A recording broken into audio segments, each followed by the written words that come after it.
They're not hurt a gay person's feelings. NPR writes, what Chappelle doesn't say is that DeBaby claims he was defending himself against two men who tried to rob him and his family in the store. Eventually, he was found guilty of a misdemeanor charge carrying a concealed weapon, though the family of the 19-year-old who dies insists that DeBaby started the fight. In the closer, Chappelle eventually says he's jealous of the progress the gay rights movement has made in America. Quotes, if slaves had oil and booty shorts on, it might have been free 100 years sooner, NPR writes. But lines like that assume the struggle over oppression is a zero-sum game. That's because some gay people have access to white privilege in America, that all their concerns about stereotyping and marginalization are hollow and subordinate to what black people face. Skipping ahead, NPR writes, there's more to the story outside Dave's simplistic framing, which seems designed to excuse some pretty hurtful words. In the special, Dave Chappelle says, gay people are minorities until they need to be white again. Chappelle recalls how he was once asked why it was easier for Caitlyn Jenner to transition in public than for Cassius Clay to change his name to Muhammad Ali.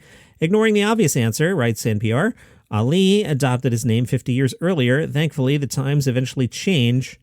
The fact is, these are all complicated topics, tough to encapsulate in a single punchline or anecdote, and watching Chappelle talk about them is like watching somebody use a chainsaw as a letter opener. Again, towards the end of the closer, Chappelle says, I'm done talking about it. All I ask of your community with all humility, will you please stop punching down on me? NPR closes with, if I was gay and heard a line like that from a wealthy Emmy-winning comic at the end of a special that millions of his fans will likely watch and co-sign, I'd probably have a simpler response. You first. Plenty more about this. Podcast getting a little long here. I will talk more Chappelle tomorrow. Would love to know your thoughts about the special.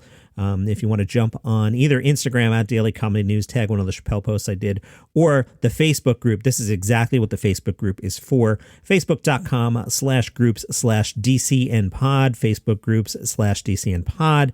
That's your comedy news for today. Follow the show on Spotify, Apple Podcasts, Google Podcasts. More about this tomorrow. I think we're going to hear a lot about this in the next couple days.